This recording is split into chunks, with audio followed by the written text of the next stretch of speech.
Porque o reino de Deus não é comida nem bebida, mas justiça e paz e alegria no Espírito Santo. Romanos 14:17. Querido irmão, seja bem-vindo a esse canal. A leitura de hoje são as cartas de ensino do nosso amado irmão, mestre, servo do Senhor, Derek Prince. Curta, se inscreva e compartilhe o vídeo para que mais vidas possam ser abençoadas e para que o reino do Senhor avance e a glória seja dada somente a Ele. Como escaparemos nós se não atentarmos para uma tão grande salvação, a qual, começando a ser anunciada pelo Senhor, foi-nos depois confirmada pelos que a ouviram, testificando também Deus com eles por sinais e milagres, e várias maravilhas e dons do Espírito Santo distribuídos por sua vontade. Uma importante razão pela qual o Evangelho teve um impacto tão grande foi que o próprio Deus deu testemunho sobrenatural da sua verdade. O Evangelho teve um impacto tão grande porque o próprio Deus deu testemunho sobrenatural da sua verdade. Vejamos por um momento mesmo este caso de deslocação sobrenatural. Em Atos 8, Filipe batizou o eunuco etíope na estrada para Gaza. E ao sair da água, algo milagroso aconteceu. Atos 8, versículo 39 e 40. E quando saíram da água, o Espírito do Senhor arrebatou a Filipe, e não o viu mais o eunuco. E jubiloso continuou seu caminho. Filipe simplesmente desapareceu. E então disse, e Filipe se achou em Azoto. Eu gosto daquela tradução. Filipe se achou. Ele abriu os olhos e lá estava ele a muitas milhas de distância. Podes perguntar, bem, isso poderia acontecer hoje? Sim, eu tenho um amigo, um ministro amigo meu, um homem respeitado e piedoso, que saiu de uma reunião numa cidade grande e tinha de estar naquela altura numa outra reunião. E sabia que ia chegar atrasado, pois havia um tremendo engarrafamento. E ele não sabia como poderia chegar ao outro encontro. Então, à saída do primeiro encontro, ele parou na calçada, inclinando a cabeça, fechou os olhos e orou. Quando abriu os olhos, estava em frente da igreja, onde ele tinha que falar a seguir, proclamando um rei. Agora vamos concentrar-nos na terceira característica distintiva da primeira igreja. E isso é, eles proclamaram um rei e um reino. A primeira igreja proclamou um rei e um reino. Esse tema de um rei é introduzido logo no início do Novo Testamento, mas é o que recebe comparativamente pouca ênfase hoje. E eu acho que isso é um grande problema da igreja contemporânea. Ela perdeu a visão do rei e do reino. Por exemplo, em Mateus capítulo 2, versículos 1 a 3, lemos isso que aconteceu relativamente ao nascimento de Jesus. E tendo nascido Jesus em Belém de Judeia, no tempo do rei Herodes, eis que uns magos vieram do Oriente a Jerusalém, dizendo, onde está aquele que é nascido rei dos judeus? Porque vimos a sua estrela no Oriente e viemos a adorá-lo. E o rei Herodes, ouvindo isto, perturbou-se e toda Jerusalém com ele. Essa foi a primeira apresentação ao sistema político existente, do fato de que Jesus tinha entrado em cena. E embora ele tivesse nascido como bebê da maneira natural, ele veio como rei. E a notícia de que o rei tinha vindo perturbou o rei Herodes e toda Jerusalém. Eu acho que é muito importante vermos que a notícia do rei e do reino é perturbadora para muita gente. Eles não gostam disso. Basicamente, pode dizer que as pessoas, tanto políticas como religiosas, geralmente tendem a proteger o status quo. Pessoas políticas e religiosas geralmente tendem a proteger o status quo. Eles não querem que algo mude muito radicalmente. E assim o fato de um rei ter nascido no sistema político existente, que já tinha um rei, era muito perturbador. Logo no fim do ministério de Jesus, o mesmo tema provocou a mesma resposta, ou seja, era perturbador. Este é o registro de Jesus sendo interrogado por Pôncio Pilatos, em João 18, versículo 33 e 37. Tornou, pois, a entrar Pilatos na audiência e chamou a Jesus e disse-lhe: Tu és o rei dos judeus? Respondeu-lhe Jesus: Tu dizes isso de ti mesmo. Ou disseram-te outros de mim? Pilatos respondeu: Porventura sou eu judeu? A tua nação e os principais dos sacerdotes entregaram-te a mim. Que fizeste? Respondeu Jesus: O meu reino não é deste mundo. Se o meu reino fosse deste mundo, pelejariam os meus servos, para que eu não fosse entregue aos judeus. Mas agora o meu reino não é daqui. Quero que repares que nesta simples resposta, Jesus usou a palavra reino por 3 vezes. Pilatos percebeu a mensagem. Disse-lhe, pois, Pilatos: Logo tu és rei? Jesus respondeu: Tu dizes que eu sou rei. Eu para isso nasci, e para isso vim ao mundo, a fim de dar testemunho da verdade. Todo aquele que é da verdade ouve a minha voz. E porque ele não iria negar a verdade de que ele era o rei, foi crucificado. E isso custou-lhe a vida. Mas é de rei para dar testemunho da verdade. A afirmação de Jesus ser o rei foi rejeitada pelos homens, mas foi sobrenaturalmente endossada pelo próprio Deus. A afirmação de Jesus ser o rei foi rejeitada pelos homens, mas foi sobrenaturalmente endossada pelo próprio Deus. Foi endossada principalmente de 2 formas. Em primeiro lugar, pela ressurreição.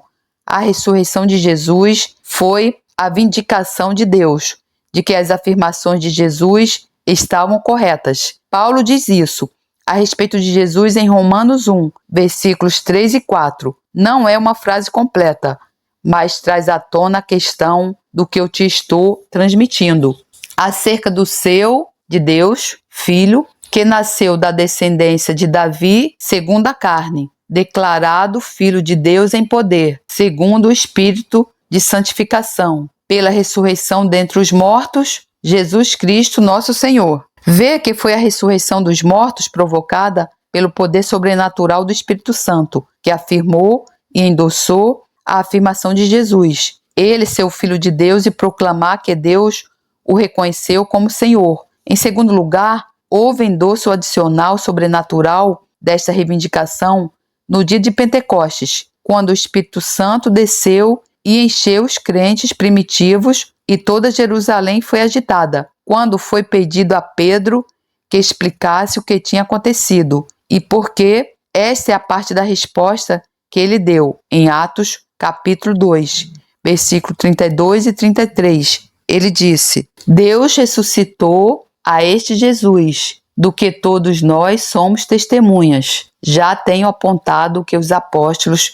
foram, acima de tudo, testemunhas, e principalmente testemunhas da ressurreição, que foi o primeiro endosso sobrenatural das reivindicações de Jesus, feitas por Deus. Depois continua a dizer: de sorte que, exaltado pela destra de Deus, e tendo Jesus recebido do Pai a promessa do Espírito Santo, derramou isto que vos agora vedes e ouvis. A segunda comprovação, a do Espírito Santo derramado, foi a confirmação de que Jesus não tinha sido meramente ressuscitado, mas exaltado à direita de Deus Pai, e o derramado do Espírito Santo, o que pode ser visto e ouvido por todos os moradores de Jerusalém. Foi a certificação de Deus à alegação de Jesus. A partir desse momento, o rei e o reino foram tema constante dos cristãos primitivos. Por exemplo, mais tarde, quando Paulo e alguns dos seus companheiros, ministros do Evangelho, estavam no Corinto, algumas acusações foram feitas contra Paulo. Eles tentaram prendê-lo. Foram até a casa onde pensavam que ele estava hospedado, mas ele não estava lá. Eles levaram os homens que estavam na casa e arrastaram-nos até ao governante romano e exigiram que fossem levados a julgamento. E quero que repares na acusação que foi feita contra eles. Isto foi do que os seus inimigos os acusaram, e é muito revelador. Atos 17, versículos 6 e 7. E não os achando, Paulo e os seus companheiros trouxeram Jasson e alguns irmãos à presença dos magistrados da cidade, clamando: Estes que têm alvoroçado o mundo chegaram também aqui. Repara que eles eram acusados de alvoroçar o mundo. É uma mensagem perturbadora. A primeira vez que foi apresentada, perturbou Herodes e Jerusalém. Todas as vezes que voltamos a este tema, algumas pessoas ficam perturbadas e continuaram com as acusações. E Jasson, o homem que eles acusavam, acolheu-os, e todos estes procedem contra os decretos de César, o imperador, dizendo que há outro rei, Jesus. Como vês, essa é a raiz da mensagem, essa é a raiz do problema. Há um outro rei. Este mundo tem os seus reis, mas há um outro rei, há um outro reino, e nós somos os representantes nesta terra desse outro reino. É por isso que estamos aqui. Eles representavam para o mundo do seu tempo um reino eterno e inabalável. Este é um reino sobre o qual muito se diz no livro dos Salmos, o reino de Deus, o seu eterno reino celestial inabalável. Eu quero referir apenas 2 passagens do livro de Salmos que descrevem este reino que a igreja primitiva proclamou na terra. Salmo 103, versículo 19 diz: O Senhor tem estabelecido o seu trono nos céus, e o seu reino domina sobre tudo. É um reino com plena autoridade. Tudo está sob a autoridade deste reino celestial. E em seguida, no Salmo 145, o salmista diz no versículo 10-13: Todas as tuas obras te louvarão, ó Senhor, e os teus santos te bendirão. Falarão da glória do teu reino e relatarão o teu poder, para fazer saber aos filhos dos homens as tuas proezas e a glória da magnificência do teu reino. O teu reino é um reino eterno. O teu domínio dura em todas as gerações. Aleluia, glória a Deus. Nestes versículos, a palavra reino ocorre 4 vezes e a palavra domínio 1 vez. A ênfase é dada a este reino eterno, celestial, inabalável, com plena autoridade. A igreja primitiva era o seu mensageiro, o seu arauto, o seu representante na terra. E onde quer que viesse com essa mensagem, perturbava a ordem política existente. A igreja primitiva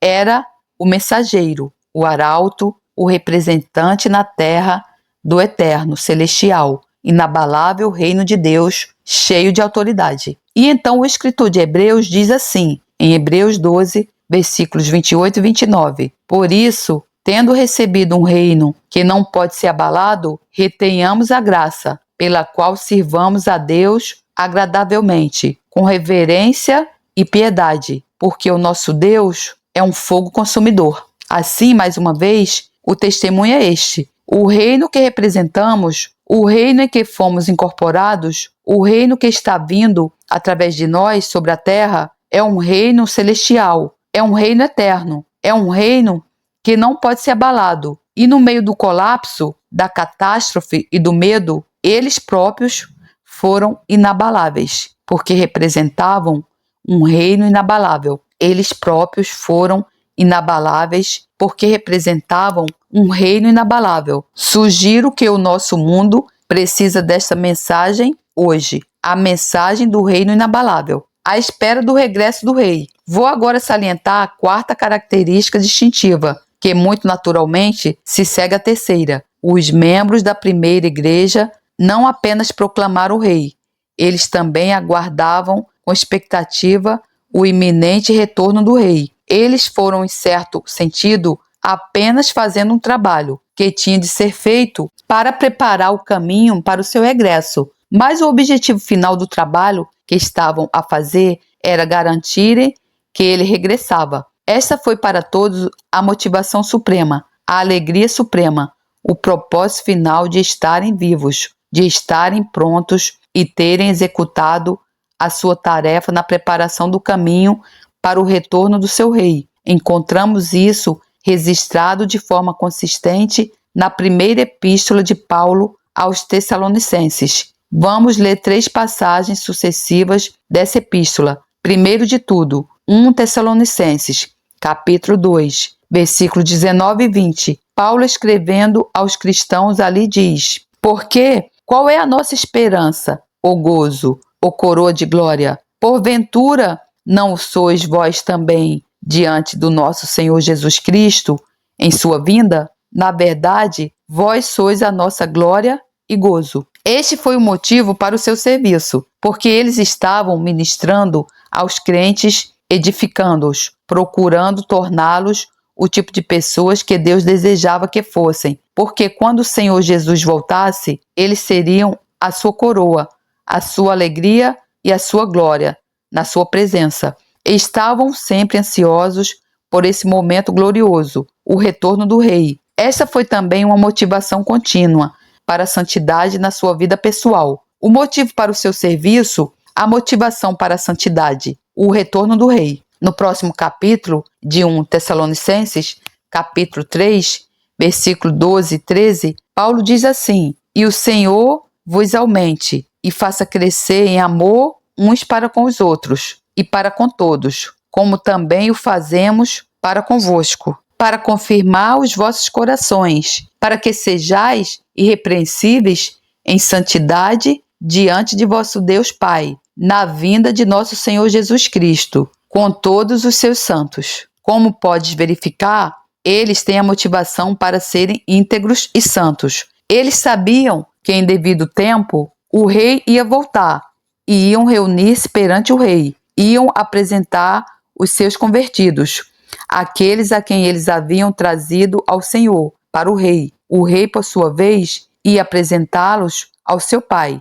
Assim Paulo orou que ele, o Senhor, fortaleça os vossos corações para que sejais irrepreensíveis em santidade diante de nosso Deus e Pai, na vinda de nosso Senhor Jesus Cristo, com todos os seus santos. Isso era o que eles estavam constantemente a antecipar. No próximo capítulo de 1 Tessalonicenses, capítulo 4, uma passagem bastante maior, versículos 13 e 18. Paulo fala sobre os cristãos que já haviam morrido antes do retorno do Senhor. Ele estava a assegurar os crentes de que eles estariam todos reunidos quando o Senhor voltasse. E é assim que ele explica. Ele dá o que é, em certo sentido, uma visualização muito vívida do que vai acontecer. Não quero, porém, irmãos, que sejais ignorantes acerca dos que já dormem, ou seja, que morreram, mas a Bíblia só fala da morte, como estando a dormir. Aqueles que são crentes em Cristo.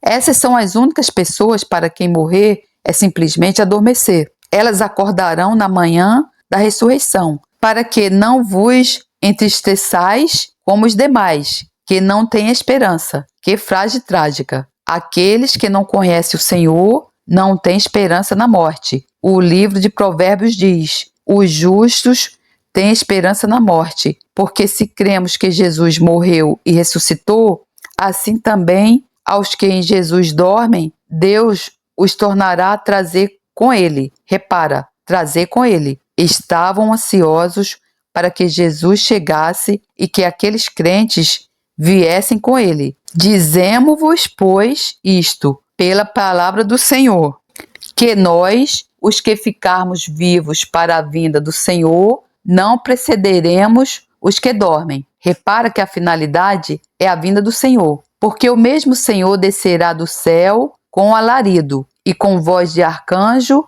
e com a trombeta de Deus. E os que morreram em Cristo ressuscitarão primeiro. É resolver os seus medos relativos à impossibilidade de encontro com esses crentes que já tinham morrido. Depois dos mortos em Cristo terem ressuscitado, nós, os que ficarmos vivos, seremos arrebatados juntamente com eles nas nuvens, a encontrar o Senhor nos ares. É a grande reunião de todos os verdadeiros crentes. Vai haver uma reunião com o Senhor logo que vier nas nuvens. Não vai acontecer ao nível terrestre, vai ser no ar. E assim estaremos sempre com o Senhor. Portanto, consolai-vos uns aos outros com estas palavras. Então, entendes que a principal fonte de encorajamento em todas as suas angústias e perseguições, que eram tantas, era: o nosso rei está voltando. Vamos todos ao encontro dele. Vamos estar todos juntos com ele. e uns com os outros, para sempre. 1 Tessalonicenses era uma epístola inicial, mas a mesma ênfase continua até nos últimos versículos do último livro do Novo Testamento, que é o livro do Apocalipse. Apocalipse, capítulo 22, versículo 20. O próprio Jesus, fechando o Apocalipse, diz: aquele que testifica estas coisas é Jesus Cristo. Diz: certamente cedo venho. E então o escritor replica: amém. Ora vem, Senhor Jesus. Ora vem, Senhor Jesus. Glória a Deus. Louvado seja o meu Senhor. Essa é a última oração na Bíblia. E é uma oração para que Jesus volte. Assim, toda a mensagem da igreja do Novo Testamento há essa ênfase no retorno do rei. Em toda a mensagem da igreja do Novo Testamento há essa ênfase no retorno do rei. Devido a essa ênfase continua sobre o retorno do rei, a igreja primitiva influenciou a sua sociedade com um novo ponto de vista. Eles apontaram o caminho para um plano mais elevado e uma era futura. Disseram com efeito: esta terra não é a final, esta página não é a última. Há algo que vem no futuro e nós estamos esperando por isso, em breve. Está vindo de um nível celestial. É uma nova era e essa vai ser muito melhor do que a atual. As pessoas às vezes, hoje, descartam isso com a frase balelas, mas vê, não foi assim para a igreja primitiva, porque este reino que eles estavam proclamando e este rei cuja vinda eles estavam aguardando já se tinha tornado uma realidade na sua experiência atual. Este reino que eles estavam proclamando e este rei cuja vinda eles estavam aguardando já se tinha tornado uma realidade na sua experiência atual. E onde quer que fossem, eles traziam com eles o testemunho e o poder deste reino que foi extremamente potente e extremamente perturbador para muitos dos seus contemporâneos. Isso tudo foi o resultado do selo sobrenatural do Espírito Santo sobre eles. Disto Paulo fala em Efésios 1:13 e 14. E ele diz: em quem também vós estáis, depois que ouvistes a palavra da verdade, o evangelho da nossa salvação, e tendo nele também crido, fostes selados com o Espírito Santo da promessa. O Espírito Santo é como um selo colocado num pacote registrado, que o define e declara que não é para ser adulterado. Então ele continua e diz: o qual é o penhor da nossa herança, para a redenção da possessão adquirida, para louvor da sua glória. Vou falar um pouco sobre a palavra penhor. É uma palavra fascinante. Em grego é arrabon, em hebraico é arravon, em árabe é arbon e também é encontrado em outros idiomas. Pode então perguntar o que isso significa. Vou ilustrar com uma pequena ocorrência. Há muitos anos, quando eu morava em Jerusalém, eu queria comprar cortinas para uma casa para onde nos mudamos. Eu fui a uma pequena tenda no mercado da cidade velha e escolhi alguns tecidos com a minha esposa, que achamos ser apropriados. Perguntamos o preço e era, imaginemos, $5 por jarda, apenas uma estimativa. Precisávamos 20 jardas, por isso ia custar $100. Eu disse: isto é o que queremos. Eu quero que reserve essas 20 jardas. Não venda a mais ninguém e eu dou-te agora $20 como depósito, penhor. Essa palavra em árabe, penhor, arbon, isso significava: este é reservado para mim. Eu vou voltar para levá-lo. Você não pode vendê-lo a mais ninguém. Quando eu voltar, trago o resto do dinheiro. Bem, o selo do Espírito Santo em nós, como cristãos, este selo sobrenatural é o penhor de Deus em nós. Isso significa que ele já pagou um tanto. Ele reservou-nos. Não podemos ser vendidos a qualquer outra pessoa. E é a garantia de que ele volta com o resto do dinheiro para nos levar para si mesmo. Repara, isso é o que o Espírito Santo faz. Faz o retorno de Jesus, uma garantia absoluta e assegurada. O selo do Espírito Santo em nós faz o retorno de Jesus, uma garantia absoluta e assegurada. O mesmo para nós hoje. Para terminar, vou lidar com uma questão prática muito importante, que surge sobrenaturalmente a partir do que eu compartilhei anteriormente. A pergunta é: como podemos vivenciar esse tipo de cristianismo hoje? Vou sugerir-te 4 coisas que são necessárias se quisermos entrar num cristianismo do mesmo tipo, e devo dizer-te que da minha parte eu quero. Eu não fico satisfeito com algo menos do que isso. Primeiro de tudo, temos de reconhecer que esse tipo de cristianismo ainda é para os dias de hoje. Deus nunca mudou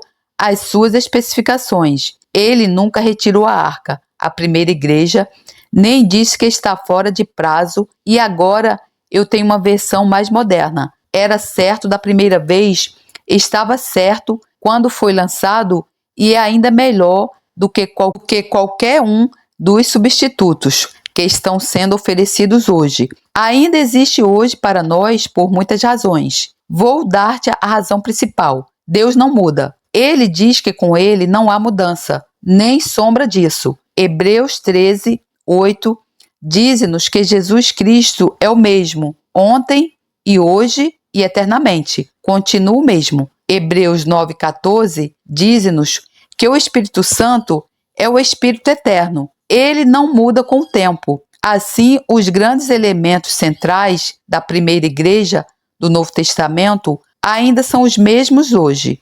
A segunda coisa que é importante e necessária é que recebas pessoalmente e individualmente o preenchimento sobrenatural do Espírito Santo. No dia de Pentecostes, o Espírito Santo desceu em pessoa e assumiu a sua residência no corpo coletivo de Cristo, a igreja. Mas também lemos naquele momento e mais tarde, ao longo do livro de Atos, que foi uma experiência individual para cada cristão, apresentar o seu corpo individualmente como um templo para o Espírito Santo. No dia de Pentecostes, o Espírito Santo desceu e encheu a área coletiva onde estavam sentados, mas cada um deles também foi preenchido individualmente com o Espírito Santo. Cada um deles começou individualmente por falar num novo idioma que lhe foi dado pelo Espírito Santo. Nunca foi simplesmente uma experiência coletiva. Era tanto coletiva como individual e ainda é assim hoje. E ainda é a vontade de Deus para o povo de Deus hoje. Paulo afirma isto bastante vividamente em Efésios 5, versículo 17 e 18. Ele diz: por isso não sejais insensatos, mas entendei qual seja a vontade do Senhor. E quero dizer-te que é insensato não compreender qual é a vontade de Deus. É por isso que ele diz: não sejais insensatos, mas entendei qual seja a vontade do Senhor. E o versículo seguinte diz-nos qual é a vontade de Deus. Diz assim: e não vos embriagueis com vinho, em que há contenda, mas enchei-vos do Espírito. Neste versículo, há 2 mandamentos. O primeiro é negativo, o segundo é positivo. O mandamento negativo é: não vos embriagueis com vinho. A grande maioria dos cristãos certamente concordaria que ainda é válido hoje, mas não é o fim. O mandamento positivo é: em vez disso, enchei-vos do Espírito Santo. A lógica exige que ainda é igualmente válido para todos os cristãos de hoje. É a alternativa, no certo sentido. E não vos embriagueis com vinho. Em vez disso, desiste desse tipo de coisas e enchei-vos do Espírito. E você lembra-se que quando o Espírito Santo desceu sobre a igreja primitiva, no dia de Pentecostes, e todos ficaram cheios, eles comportaram-se de fato como pessoas bêbadas. Assim há uma razão especial para se dizer: certifica-te de que ficas embriagado com o Espírito certo. Eu quero que saibas que há uma espécie de embriaguez celeste que é certíssima. Não é ficar embriagado com vinho, nem pensar, mas há algo correspondente no reino espiritual que te liberta, que te deixa livre de opiniões humanas, das suas próprias limitações, que te dá arrojo, que te dá liberdade de expressão. E isso é um mandamento, não é uma opção. A segunda coisa que importa é ficar cheio do Espírito Santo, da mesma forma como eles foram preenchidos na primeira igreja. O terceiro requisito é assumir um compromisso pessoal sem reservas com o Rei Jesus. Isto é absolutamente essencial. Podes ter a experiência de ficar cheio do Espírito Santo, mas se não assumires o compromisso sem reservas, isto nunca fará na tua vida o que Deus quer. Há uma escritura no livro dos Salmos que é muito nítida para mim. Salmo 110, versículo 3. O salmista fala com o Senhor Jesus Cristo como Rei, designado por Deus, e ele diz-lhe: quando convocares as tuas tropas, o teu povo se apresentará voluntariamente. O teu povo se apresentará voluntariamente. Não é o teu povo trará ofertas voluntárias. Deus não quer que lhe demos qualquer coisa. Quer que lhe demos a nós próprios. Deus não quer que lhe demos qualquer coisa. Quer que lhe demos a nós próprios. O exército que o Senhor está a preparar para este grande conflito espiritual final e que vai inaugurar o reino é composto por pessoas que se voluntariam. Eles não dão a Deus o seu dinheiro, o seu tempo ou os seus talentos. Dão-se a si próprios a Deus. E é isso que se exige de ti, se fores fazer parte de uma igreja, que seja tal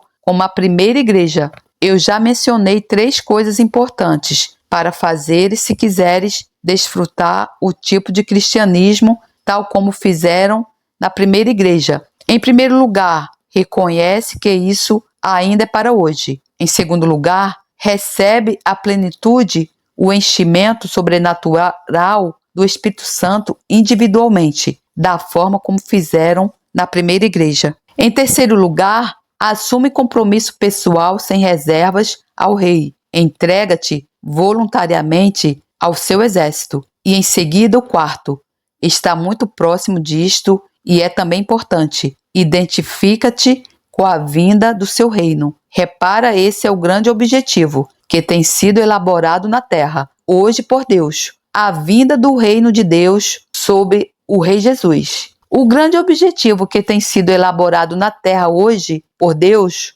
é a vinda do reino de Deus sobre o reino de Jesus Cristo. Mas nós nunca estaremos totalmente alinhados com os propósitos de Deus até que façamos disso a nossa prioridade individual. Jesus ensinou seus discípulos no que chamamos o Pai Nosso. Para orar desta forma, ele disse em Mateus 6,10, ele disse: portanto, vós orareis assim: venha o teu reino, seja feita a tua vontade, assim na terra como no céu. Assim, se alguma vez quiseres ficar totalmente alinhado com a vontade de Deus na terra, terás de começar por dizer: venha o teu reino. E isso não é apenas uma forma vazia de palavras. Isso significa: Deus, aqui estou eu. A vinda do teu reino torna-se a minha prioridade número 1 na minha vida, de agora em diante. O que quer que seja preciso da minha vida para promover a vinda do teu reino, podes contar comigo para o fazer.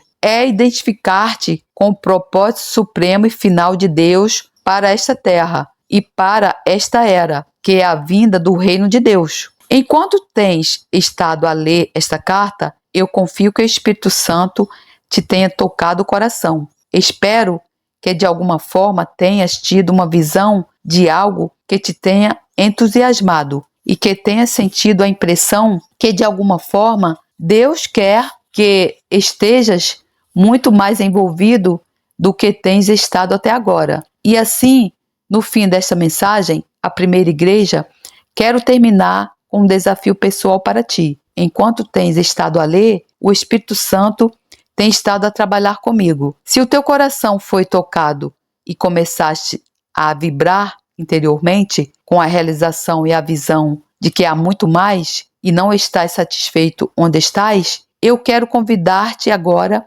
onde quer que estejas, a tomar um compromisso, voluntariar-te para o exército e, por decisão da tua vontade, identifica-te com o propósito supremo de Deus agora, a vinda do reino de Deus. Diz: Deus, venha o teu reino e podes contar comigo para fazer a minha parte. E então, se tiveres feito um compromisso como esse, por que não nos dás conhecimento disso para que possamos partilhar, orar e trabalharmos juntos. Aleluia, louvado seja o meu Senhor por todos os séculos dos séculos. Amém. Glória a Deus, louvado seja o Senhor, que a graça do Senhor Jesus Cristo, o amor de Deus e a comunhão do Santo Espírito estejam com vocês. Amém. Deus lhe abençoe.